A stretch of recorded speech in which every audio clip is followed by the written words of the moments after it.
Saudara Pengurus Besar Nahdlatul Ulama atau PBNU mendukung sepenuhnya pemerintahan baru di bawah kepemimpinan Prabowo Gibran. Nah, dengan adanya dukungan dari PBNU, akankah pemerintahan Prabowo Gibran ini makin kuat dan juga stabil? Pagi ini kita akan membahasnya dengan sejumlah narasumber yang hadir melalui sambungan Zoom.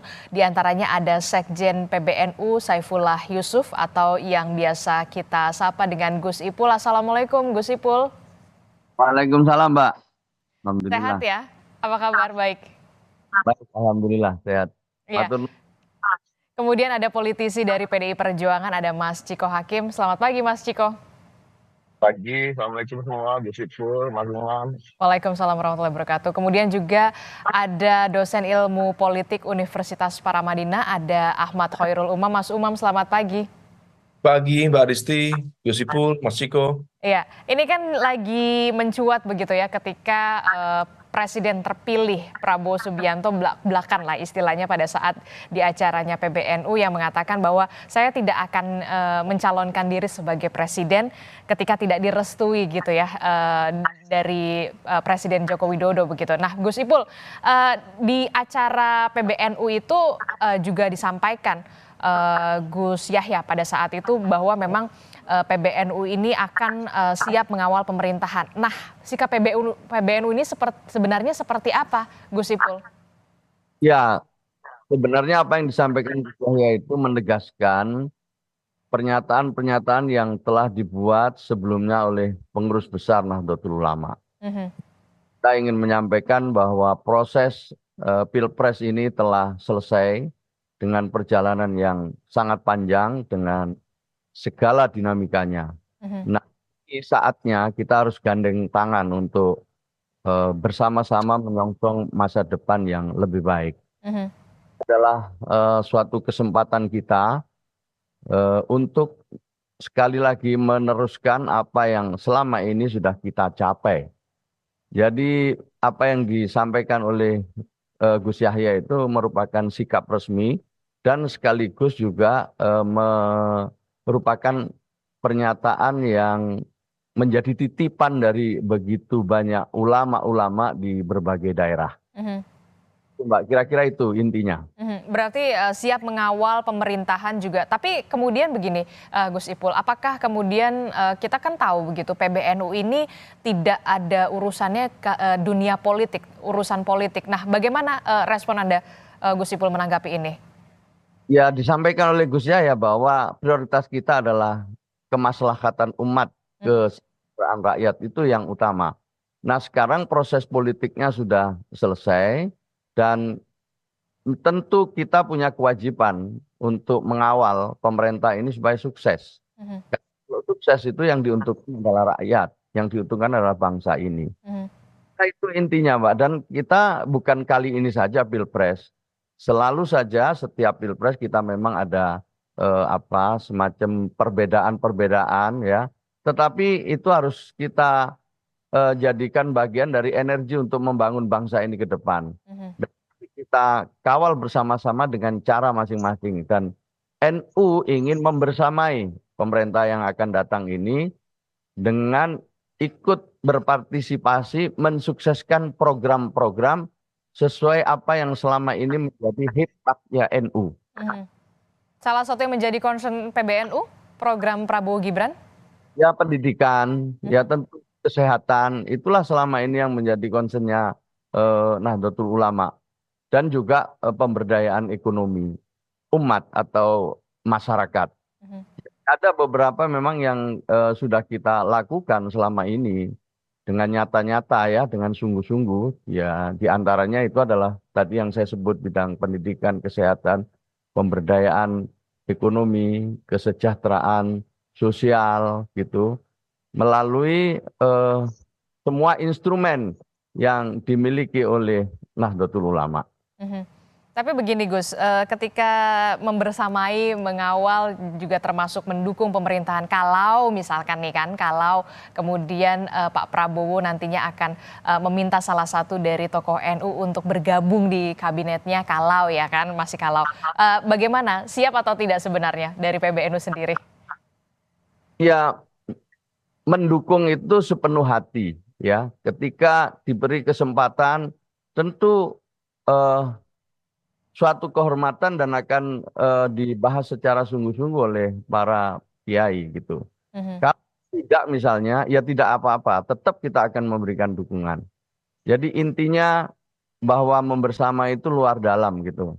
mhm, Siap apapun yang dibutuhkan oleh presiden dan wakil presiden terpilih untuk mensukseskan semua program yang telah ditetapkan. mhm. Tapi kalau dari PBNU sendiri kalau misalkan diminta begitu salah satu tokoh NU-nya, berarti siap begitu ya, Gus Ipul? Sampai sekarang belum ada ya, belum ada semacam permintaan atau semacam diskusi-diskusi kecil. Mhm, Jadi pada itu isu utamanya adalah yang menjadi isu utama seperti yang disampaikan oleh Gus Yahya itu mhm, ya, bahwa apapun yang dikerjakan oleh pemerintah ini berkaitan langsung dengan urusan kesejahteraan rakyat. Itu memang jadi tugas dan kewajibannya. mhm, mhm, oke. Tanggung jawab pemerintah, misalnya. Membuat rumah sakit sesungguhnya adalah tanggung jawab pemerintah. Tetapi pemerintah tidak bisa sendirian.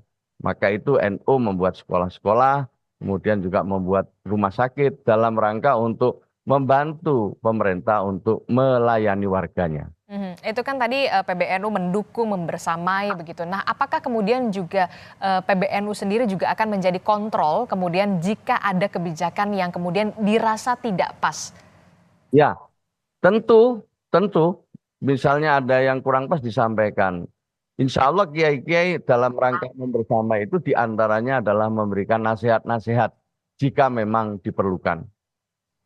Mhm, oke. Saya ke Mas Ciko. Mas Ciko ini, saya melihat Anda pakai baju timnas begitu walaupun memang, belum belum belum menang begitu, tapi tetap harus menyemangati begitu Garuda di dadaku Ya tampaknya dong. Mas Ciko. Mas Ciko, ini bagaimana respon Anda PBNU, mendukung membersamai pemerintahan baru Prabowo Gibran. Dari PDI Perjuangan sendiri, responnya seperti apa? Kami tentunya menghormati apapun keputusan dari Nahdlatul Ulama. Mas Ciko, Kami, audionya? ya, Oke, silakan. sudah dengar? Oke, oke. Kami tentunya menghormati apa yang menjadi keputusan dari PBNU sebagai organisasi yang independen untuk menyikapi apa yang ke depan sebagai melihat pemerintahan yang akan datang itu apapun itu ya. Tapi kembali lagi saya ulangi tentunya PDI Perjuangan sampai hari ini masih menunggu hasil gugatan kami.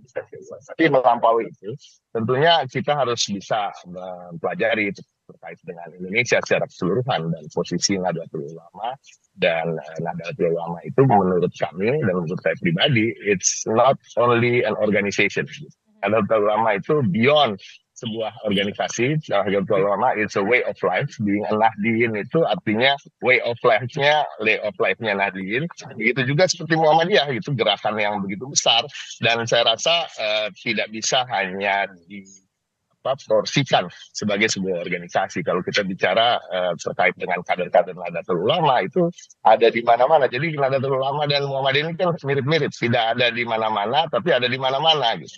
Dan memang karena mayoritas dari rakyat Indonesia yang Muslim ini terbagi dengan dua apa namanya istilahnya jalur keislaman lah, gerakan Islam gitu ya, Nahdlatul Ulama dan Muhammadiyah. Kita justru Indonesia itu banyak berutang budi pada keberadaan Nahdlatul Ulama dan kaum Nahdliyin. Dan kalau kita bicara dengan soal PDI Perjuangan sendiri, kita punya 100 kepala daerah yang punya latar belakang NU. Di caleg maupun anggota DPR kita sekarang ada Gus Fala, ada Fikri, ada yang kemarin juga nyalek juga banyak sekali dari Nahdlatul Ulama. Bahkan di pemilu yang lalu, bukan yang kemarin ini, 5 tahun lalu telah dilakukan survei di mana surveinya mayoritas dari pemilih Nahdlatul Ulama itu memilih PDI Perjuangan. Lalu nomor 2-nya PKB itu ada beberapa survei yang menyatakan. Jadi Nahdlatul Ulama ini sebagai sesuatu hal yang tidak sekedar organisasi ya, tapi juga gaya hidup, juga apa namanya kader-kadernya yang mumpuni bisa berada di mana saja dan suatu hal yang cukup biasa bila siapapun pemenang dari Pilpres atau pemenang pemilu ataupun organisasi manapun, partai politik manapun menginginkan kader-kader Nahdien yang memang mumpuni dan kita ketahui sangat NKRI, menghargai Bhinneka Tunggal Ika dan selalu menjaga persatuan di Indonesia ini itu berada di dalam partai-partai maupun organisasi-organisasi lain yang ada. Jadi bukan hanya membersamai kaum muslimin, saya rasa Nahdlatul Ulama juga menjadi semacam pengayom bagi kaum minoritas di Indonesia. Jadi ini hal yang biasa patut kita hormati dan nanti siapapun pemimpin kita ke depannya tentunya akan lebih baik lagi bila memang Nahdlatul Ulama berada di dalam kultur. Oke. Jadi PDI Perjuangan menghormati keputusan ataupun pernyataan yang dilakukan pada saat kemarin begitu ya untuk mendukung membersamai pemerintahan Prabowo Gibran. Nah, saya ke Mas Viva. Mas Viva, selamat pagi. Assalamualaikum Mas Viva. Mas Viva, ini kan kalau kita lihat ya, seberapa penting memang sebenarnya dukungan PBNU ini bagi pemerintahan baru menurut Anda yang berada di koalisi Prabowo Gibran, Mas Viva? Saya rasa bukan hanya PBNU, tapi juga Muhammadiyah, lembaga-lembaga keagamaan yang lain, itu memang sangat penting buat pemerintah dalam rangka apa? Dalam rangka untuk memberikan legitimasi bahwa pemerintahan sekarang ini didukung oleh kekuatan-kekuatan lembaga sosial keagamaan. Dan bagi lembaga sosial keagamaan yang penting itu kan bahwa proses pemilu dilalui secara konstitusional dan siapapun yang akan terpilih dan sekarang sudah terpilih ya memang harus didukung karena lembaga sosial keagamaan di Indonesia ini sungguh luar biasa menjadi salah satu dari kekuatan civil society yang sangat penting bagi peningkatan kualitas demokrasi. Kekuatan civil society itu adalah kekuatan non-negara di luar negara yang mempunyai ciri mampu membatasi intervensi negara, bersifat kritis, dan mampu untuk membangun kekuatan yang mandiri dan independen. Jadi kalau kemudian beberapa asosiasi atau lembaga-lembaga sosial keagamaan, kemasyarakatan itu mendukung, saya rasa proses untuk percepatan pertumbuhan ekonomi, kemudian konsolidasi demokrasi itu akan bisa berjalan dengan efektif dan efisien, sehingga proses untuk pengembangan mewujudkan kemajuan bangsa, mewujudkan keadilan sosial itu bisa cepat dengan terpenuhi, dan ini menjadi kunci karena hal-hal yang bersifat substantif sudah dilalui dan sekarang kekuatan dari non-negara itu juga turut membantu dalam proses untuk membangun peradaban Indonesia. Dan kondisi seperti ini sangat bagus sekali karena pemerintah bisa fokus dengan tugas dan pekerjaannya, kemudian kekuatan-kekuatan di luar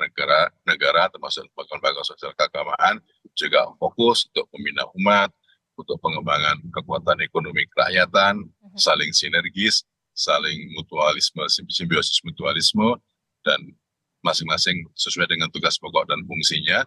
Saya rasa kalau hal itu terjadi, maka proses untuk peningkatan keadilan sosial, untuk mewujudkan kemakmuran itu akan bisa on the track.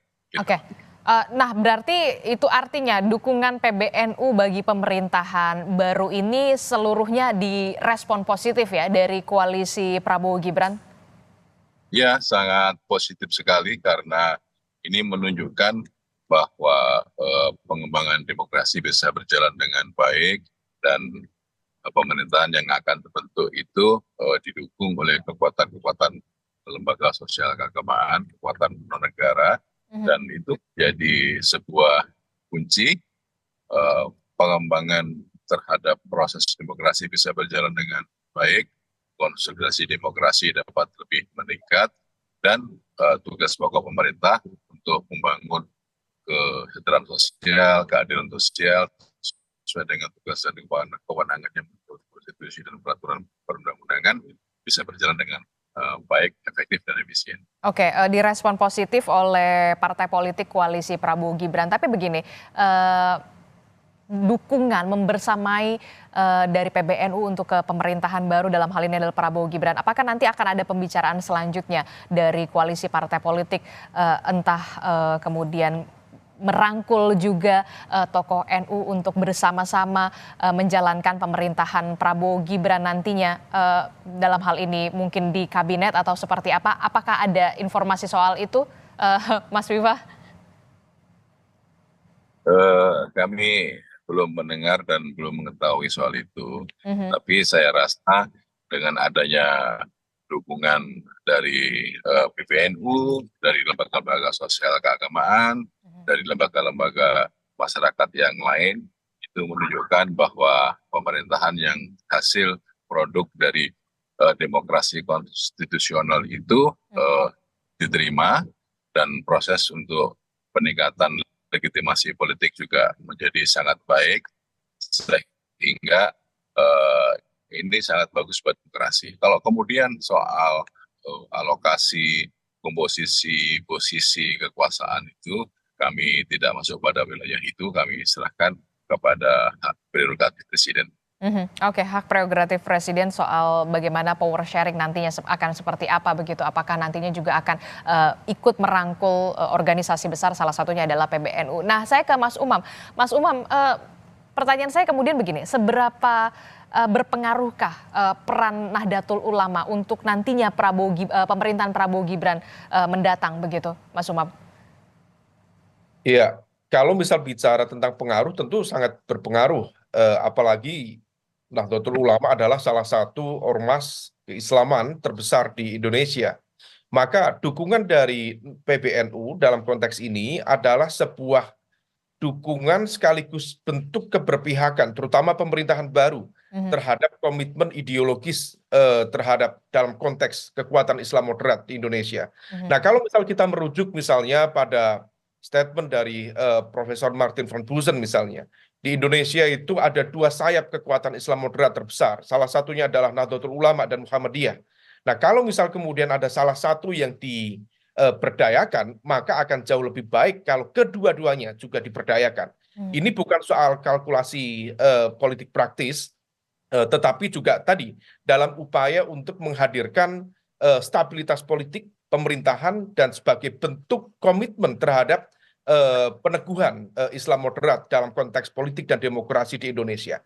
Meskipun Mbak Adisti, dalam konteks politik praktisnya, rasa-rasanya juga ada kalkulasinya.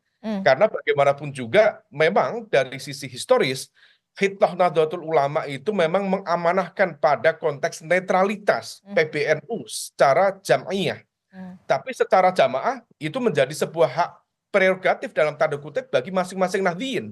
Itulah yang kenapa terjadi sejumlah pimpinan di PBNU, mohon maaf misalnya termasuk Gus Ipul menjadi bagian dari tim yang sangat aktif kemarin dalam proses pemilu, terutama terkait dengan Pilpres.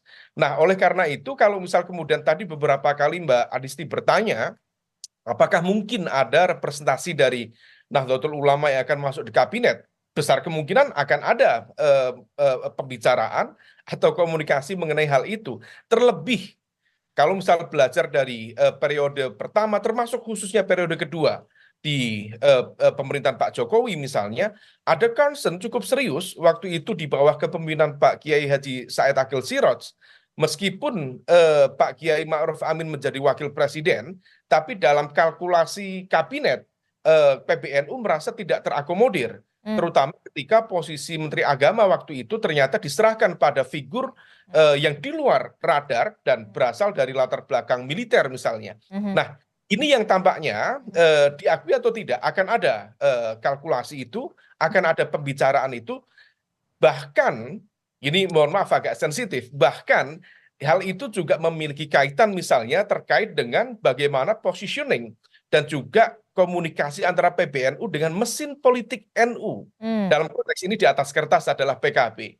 Diakui atau tidak, memang sedang ada situasi yang belum baik-baik saja antara PBNU dengan PKB, maka representasi kalaupun PKB nanti masuk di pemerintahan Prabowo Gibran, maka statusnya itu masbuk. Adapun kemudian yang dari para elit di PBNU itu statusnya menjadi jamaah yang memang sudah dari awal ikut dalam barisan. Meskipun dengan catatan PBNU sebaiknya tidak menggunakan nuansa ini sebagai alat politik praktis, tetapi betul-betul kemudian menjadi jangkar dalam konteks kebangsaan. Nah, tetapi satu lagi, Mbak Disti, yang lebih penting, memang NU itu menjadi bagian dari jangkar stabilitas politik di Indonesia. Tetapi kalau misal merujuk pada apa yang dulu dilakukan oleh Kiai Haji Abdurrahman Wahid, bahwa NU dalam catatan sejarah juga mampu memainkan peran sebagai Islamic base, civil society yang efektif. Nah, oleh karena itu, meskipun misal nanti Gus Ipul menjadi menteri apa misalnya, maka jangan juga PBNU melepaskan peran sebagai Islamic Based Civil Society yang juga memberikan saran, masukan, bahkan juga kritik, sehingga kemudian ada inovasi-inovasi kebijakan. Sekaligus ini dalam konteks kerangka besar politik kebangsaan, sehingga ada titik equilibrium atau titik keseimbangan yang kemudian bisa tercipta dalam ke depan. Silakan masuk. Oke, inilah yang kemudian tidak bisa kita tutupi juga begitu, bahwa memang tokoh NU ini punya punya kekuatan yang sangat berpengaruh begitu juga, dalam hal ini juga PBNU begitu, berpengaruh terhadap perpolitikan Indonesia. Nah, Gus Ipul, izin, kalau tadi sudah dikatakan oleh Mas Umam ada kalkulasinya, kalau misalkan kemudian Gus Ipul atau tokoh yang lain kemudian masuk ke pemerintahan, sudah siapkah atau bagaimana nantinya akan ada pembicaraan dengan PBNU? Jangan dijawab dulu Gus Ipul, tetaplah bersama kami, usai jeda dijawabnya bersama kami di Sapa Indonesia Pagi.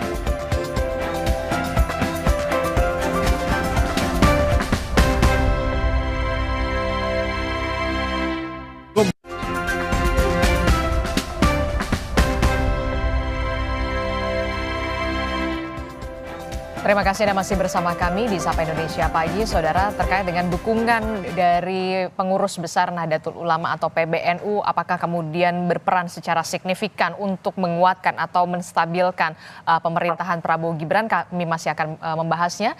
Di pagi hari ini ada Gus Ipul dari PBNU, kemudian ada Mas Ciko Hakim dari PDI Perjuangan, ada Mas Viva Yoga dari dan juga ada Mas Umam. Saya ke Gus Ipul dulu deh, pertanyaan saya tadi yang belum terjawab. Jadi bagaimana Gus Ipul, kan kita melihat ya tokoh NU ini punya punya peranan sangat penting dan sangat besar bagi pemerintahan. Salah satunya adalah di pos-pos menteri yang kemudian memang sudah, ini mah sudah posnya tokoh NU begitu. Salah satunya mungkin Menteri Agama. Nah, Anda meresponnya bagaimana ini? Siapkah nanti mungkin nama Gus Ipul juga akan ditawari atau bagaimana? Gus Ipul?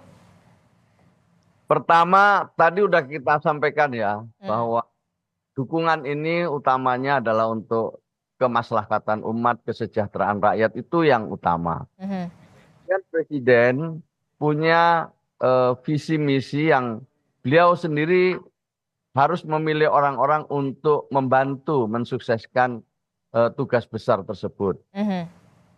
Sebagai hak prerogatif Presiden, ya kita serahkan sepenuhnya kepada Presiden. Kita memang diperlukan kader-kader NU, tentu sesuai kapasitas dan kompetensinya silakan untuk dipilih. Yang kedua, kalau toh tidak, ini perlu saya sampaikan dulu, kalau toh tidak, kita akan tetap membersamai, kita akan tetap mendukung, dan juga jika diperlukan para ulama kiai akan memberikan nasihat-nasihat yang baik untuk kesuksesan program pemerintah. Itu yang akan dilakukan oleh Nahdlatul Ulama. Kita tidak akan berubah sikap hanya gara-gara tidak dapat jabatan. Kita mengubah haluan gara-gara tidak menjadi bagian dari kabinet yang akan datang. Itu saya pastikan tidak akan terjadi. Yang sikap dari Nahdlatul Ulama adalah bahwa semua yang dilakukan itu ada dasar agamanya. Semua itu hanya atas dasar kepentingan-kepentingan politik. Ketika Gus Yahya menyampaikan bahwa kita ingin membersamai Pak Prabowo, itu tentu ada dasar-dasar yang melatar belakangi yang mengharuskan kita mengawal pemerintah ini biar sukses. Suksesnya presiden itu yang mendapatkan manfaat adalah rakyat. Itu paling penting, Mbak. Nah, sekali lagi soal kabinet kita serahkan saja dan kita tidak perlu berandai-andai. Apalagi ya harus jauh dari berandai-andai. Oke, tapi kalau misalkan ditawari atau dirangkul begitu ya untuk masuk ke dalam kabinet begitu tokoh-tokoh NU siap saja. Tapi kalau memang tidak ya tetap mendukung ya, membersamai begitu ya. Tapi alangkah baiknya begitu ketika all out itu akan berada di kabinet, Gus Ipul. Begini, jadi ketika misalnya ada kader di PBNU atau di kalangan Nahdlatul Ulama, umumnya itu pasti meminta nasihat pada ketua umum, itu pastinya begitu. Pasti perlukan nasihat dari ulama-ulama yang biasanya itu berkumpul di tempat Rois Am atau dengan ketua umum yang semuanya dibahas dan apakah seseorang itu memiliki kemampuan untuk diberi jabatan. Kalau tidak, tentu mereka akan diberi nasihat yang baik oleh para ulama, para kiai-kiai. Akan mendapat nasihat lebih dulu dari para ulama dan juga kiai. Nah, Gus Ipul, ini kan kalau kita lihat ya PKB dan juga PBNU memang tidak bisa dipisahkan. Tadi sempat disinggung juga sama Mas Umam. Benar nggak sih sedang tidak baik-baik saja begitu hubungan PKB dan juga Nasdem, khususnya Gus Ipul sama Muhaimin Iskandar, Gus Imin? Ya, yang pertama bahwa di dalam berpolitik, NU sebagai lembaga itu sudah punya pedoman cukup jelas. Ya.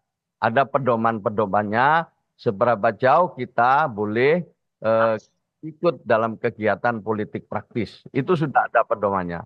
Tidak boleh membawa lembaga. Tapi kalau atas nama pribadi, misalnya saya pribadi itu diperbolehkan. Tidak boleh atas nama organisasi. Ada pedomannya cukup jelas gitu. Dan tahu sampai seberapa jauh kita melakukan aktivitas politik yang diperbolehkan sebagai pengurus Nahdlatul Ulama. Itu cukup jelas. Yang kedua, dengan PKB. Kita semua tahu bahwa PKB yang mendirikan adalah Nahdlatul Ulama. Dan tentu sebagai partai yang didirikan oleh NU, secara moral, Nahdlatul Ulama punya kewajiban untuk menjaga, untuk mengawal, untuk memberikan nasihat agar PKB itu masih dalam garis-garis perjuangan Nahdlatul Ulama. Karena itu sepanjang sejarah pengurus Nahdlatul Ulama tidak pernah mengganggu PKB. Juga tidak pernah mengganggu PKB, pengurus-pengurus NU banyak yang keluarganya itu menjadi pengurus PKB maupun juga ikut pencalekan di dalam pilihan legislatif kemarin. Saya perlu tegaskan ini karena Gus Yahya misalnya itu termasuk bagian dari pendiri PKB juga. Ya, nggak berjuang untuk PKB karena banyak atau adik-adiknya Gus Yahya juga banyak yang nyalek di PKB, masuk adik saya. Tidak ada masalah dalam hal ini. Yang ada masalah itu adalah soal pencalonan presiden. Kenapa? Karena dalam soal pencalonan presiden ini tidak ada komunikasi, tidak ada penjelasan, dan bahkan mungkin sebenarnya PKB harusnya memberikan penjelasan kepada Rois Am dan Ketua Umum tentang langkah-langkah yang strategis untuk memilih presiden dan wakil presiden. Ini saya sedikit mundur aja, sedikit biar clear masalahnya. Oke. Tidak ada komunikasi, itu aja sebenarnya. Jadi tidak ada komunikasi pada saat pencalonan begitu ya, pencalonan presiden dan wakil presiden begitu dari PKB kepada NU. Ya seharusnya sebagai partai yang didirikan oleh NU ya ketika mengambil langkah-langkah yang strategis, apalagi dalam rangka kaitannya dengan pilihan presiden, seharusnya melakukan komunikasi dan minta nasihat. Karena Nahdlatul Ulama khususnya Rois Am dan Ketua Umum memberikan penjelasan sehingga paham apa yang dimaksud dengan koalisi yang dibangun oleh PKB waktu itu. Apa berkoalisi dan kenapa harus mencalonkan seseorang yang telah diyakini oleh PKB untuk menjadi calon presiden. Banyak kemudian orang-orang itu yang bertanya, dalam tanda kutip sebagian besar diantaranya adalah bingung, karena tidak bisa memberikan karena tidak bisa memahami dengan baik. Oke. Ulama-ulama pengurus NU sendiri juga kebingungan karena tidak bisa menjelaskan juga apa yang melatar belakangi pencalonan tersebut. Oke, baik. Saya ke Mas Umam. Mas Umam, kalau kita lihat begitu kan tadi Anda menyebut ada kalkulasinya pasti begitu karena memang tokoh NU ini memang representatif begitu, ada beberapa pos-pos dalam kabinet yang diisi oleh tokoh NU. Anda melihat nantinya akan ada tokoh NU yang menempati pos-pos tertentu di kabinet dari Prabowo Gibran mendatang? Walaupun memang menurut Mas Viva sampai saat ini belum ada ya pembahasan soal itu. Ya, besar kemungkinan ada, Mbak. Karena bagaimanapun juga politik akomodasi itu bukan hanya kemudian memasukkan representasi partai politik. Kalau misal di era pemerintahan Pak Jokowi saat ini misalnya, ada sejumlah nama, termasuk Pak Mahfud tidak merepresentasikan partai politik, tetapi memiliki irisan yang cukup kuat dengan Nahdlatul Ulama. Demikian pula dengan Pak Menteri PMK. Beliau juga tidak memiliki garis koordinasi langsung dengan partai politik tertentu, tetapi lebih menyimbolkan representasi dari Muhammadiyah. Nah, ini yang barangkali akan menjadi istilahnya jurisprudensi dalam konteks pengambilan keputusan politik dalam upaya menyusun kabinet ke depan. Maka kalau misal ditanya apakah memungkinkan ada representasi dari ormas keislaman, besar kemungkinan akan ada. Nah, semua akan bergantung pada komposisinya karena perebutan jumlah kursi, nomenklatur kementerian yang akan dilakukan di internal koalisi, baik koalisi utama maupun koalisi masbuk misalnya, maka betul-betul akan menjadi ajang perebutan tersendiri. Belum lagi dari jaringan relawan dan lain sebagainya. Nah, ini yang kemudian akan membuat pemerintahan baru di bawah kepemimpinan Pak Prabowo untuk menghitung ulang. Karena dari Undang-Undang Kementerian Negara praktis hanya ada 34 Kementerian Negara. Nah, kecuali akan dilakukan misalnya karena besarnya politik akomodasi dilakukan amandemen terhadap Undang-Undang Kementerian Negara. Tapi per hari ini rasanya belum ada pergerakan di parlemen untuk melakukan amandemen terhadap Undang-Undang Kementerian Negara. Tapi kalau dari analisa Anda, ada berapa pos yang kemudian nanti akan merepresentasikan dari tokoh NU? Kalau jumlah posnya, saya pikir kita cermati ya, setidaknya ada satu posisi yang cukup terhormat. Karena kalau misal sekarang agak blur. Memang ada Pak Mahfud, tapi Pak Mahfud dianggap sebagai representasi profesional, meskipun beliau memiliki irisan dengan Nahdlatul Ulama. Sementara Menteri Agama, Gus Yakut itu kader PKB sekaligus juga representasi NU. Beliau kemarin sebagai Ketua Umum GP Ansor. Nah, tetapi dalam perjalanan juga sepertinya ada gap komunikasi antara Gus Yakut misalnya dengan teman-teman di PKB sebagai bagian dari proses dinamika politik di 2024 kemarin. Maka kalau misal situasinya seperti ini, rasanya kalkulasi akan terus dilakukan, apalagi tadi terbukti meskipun PKB mendukung capres-capres yang lain, tapi basis pemilih loyal Nahdliyin ternyata memberikan dukungan yang cukup solid, 55,8% Prabowo Gibran. Dan itu membuktikan memang basis loyalnya dari NU ini memang memilih Prabowo Gibran, begitu ya? Betul sekali. Oke, kalau tadi kita sudah melihat Mas Ciko, PBNU sudah mendukung, membersamai pemerintahan Prabowo Gibran. Nah, pertanyaan saya selanjutnya, kalau PDI Perjuangan sendiri seperti apa? Benarkah nanti akan diumumkan di Rakernas? Belum tentu. Pertama, kami masih menunggu hasil gugatan kami di PT UN. Tentunya kalau terkait dengan koalisi-koalisian untuk pemerintahan yang akan datang, ini masih banyak tahapan yang harus kami lalui. Salah satunya Rakernas juga. Dan pada akhirnya tentunya sebagai sebuah kebijakan yang strategis di PDI Perjuangan itu menjadi hak prerogatif dari Ketua Umum. Tapi we are not in any hurry. Kita tidak dalam posisi yang terburu-buru. Kita harus banyak berpikir, kita harus banyak mempertimbangkan banyak hal yang juga harus diselesaikan oleh kader-kader kami yang masih berada dalam pemerintahan, khususnya terkait dengan permasalahan bangsa ini. Jadi masih banyak waktu untuk memikirkan pemerintahan yang akan datang. Tapi saya ingin tergelitik untuk berkomentar sedikit gitu. Sebenarnya kan top ini tidak perlu dibahas karena apapun yang terjadi, siapapun pemerintahannya, kader Nahdlatul Ulama maupun seperti juga kader kader Muhammadiyah ini akan selalu berada di kabinet. Nah itulah curangnya tanda kutip ya, Nahdlatul Ulama dan Muhammadiyah gitu misalnya, ya kan. Nah, mereka yang saya bilang itu tidak ada di mana-mana, tapi semua kadernya ada di semua partai politik gitu, dan semuanya mumpuni. Nah ini suatu hal yang juga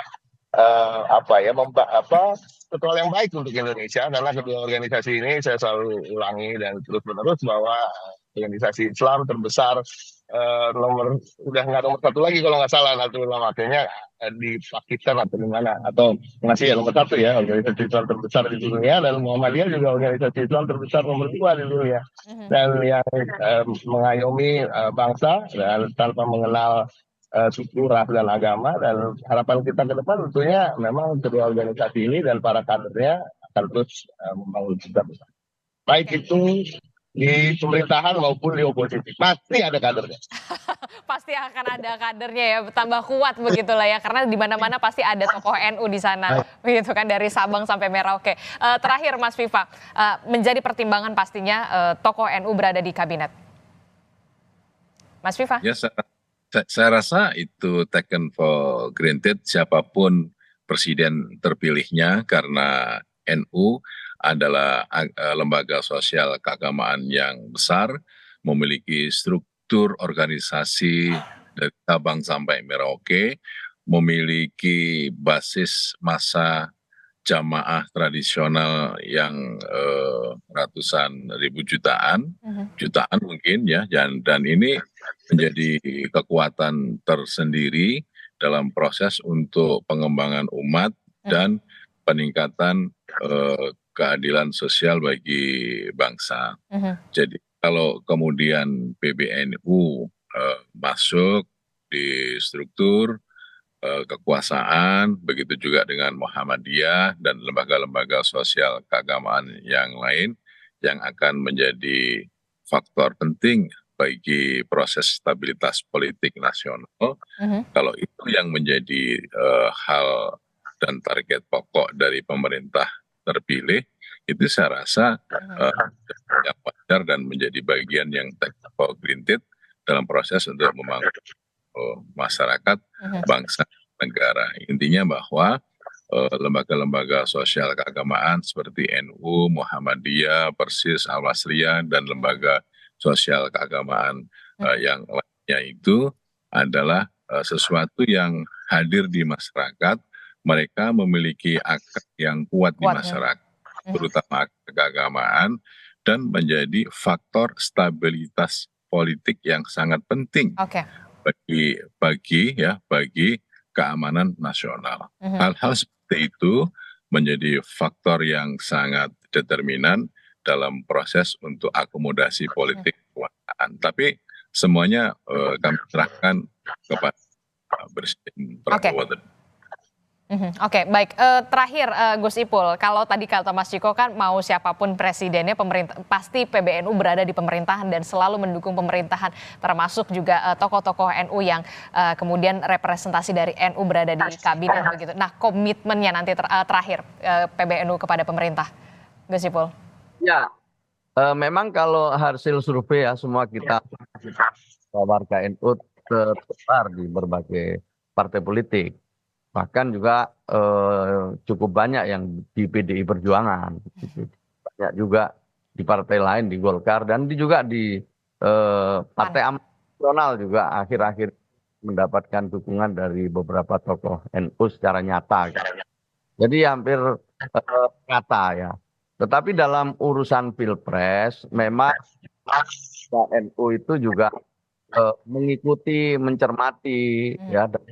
Mereka juga mendapatkan penjelasan-penjelasan dari banyak ulama di daerah-daerah. Nah, jadi intinya tentu perbedaan yang ada di lingkungan NU itu biasanya sudah yang tidak terpisahkan dari perjalanan Nahdlatul Ulama ya. Soal traweh saja misalnya ada perbedaan di lingkungan kiai, tetapi as-sawadul a'dham, mayoritas ulama itu berpendapat bahwa traweh itu ada ya gitu. Jadi ada juga yang berpendapat lain, tapi mayoritas seperti itu. Nah, sekarang ini yang penting buat kita warga Nahdlatul Ulama ingin supaya pemerintah segera bekerja dan sambil menghargai kritik-kritik, sambil menghargai pendapat-pendapat yang berbeda. Ya, itu bisa jadi energi juga untuk kita. Oke. Setelah Pilpres ini kita fokus bekerja untuk memajukan Indonesia, mensejahterakan rakyat. Nah, sementara yang berada di luar pemerintah bisa memberikan kritik dan masukan. Seperti PDI Perjuangan, ini sudah terlatih ini, di dalam juga baik gitu, di luar juga baik, sudah teruji. Jadi mari kita jalani berbangsa dan bernegara ini dengan segala perbedaan yang ada. Dengan adanya dukungan dari PBNU tentu saja bisa dikatakan bisa semakin kuat begitu pemerintahan Prabowo Gibran agar lebih cepat berlarinya untuk mensejahterakan rakyat begitu ya. Tapi jangan lupa, jangan melupakan kritik-kritik yang memang dari partai-partai yang memang berada di luar pemerintahan. Terima kasih Gus Ipul telah bergabung bersama kami. Kemudian ada Mas Viva Yoga dari Partai Amanat Nasional, kemudian ada Mas Ciko Hakim dari PDI Perjuangan dan juga ada Mas Umam juga. Terima kasih Bapak-bapak, sehat selalu. Assalamualaikum, selamat pagi.